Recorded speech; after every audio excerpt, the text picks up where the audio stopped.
pessoal, tudo bem com vocês? Hoje eu vou contar uma história de terror que aconteceu com a gente e a gente quase morreu em um acerto de paracamas. Não foi? Não. Tá bom, gente. Ele falou que não tava, mas ele tava assim.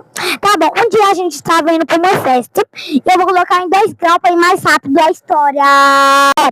Aí depois a gente foi lá ver o bicho-papão. E o bicho-papão?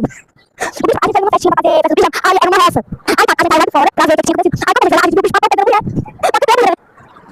Já estamos dando muito bem, porque não estavam. Tá bom, já. Aí a gente tá bom nessa coisa, a gente vai pegou. Isso é, como você pegou? Todo mundo com o braço bem, todo mundo palhaço, todo mundo. Você gente, essa é a vida do pegando. Ai, gente, o pegando dele foi tão alto. Olha como a coisa tá pegando dele, aí foi isso, aí o peso foi tão forte, que o tempo de salvar a gente. Aí foi bom. E o bicho desmaiou, e a gente quase desmaiou, não foi? Eu falei isso. Ele desmaiou. Ele morreu, ele morreu. Tá bom, vamos continuar. Olha, ele, até pegou bomba. Aí o seu sai pegando. Não foi, Estevam? Não foi? Tá bom, gente, é muito...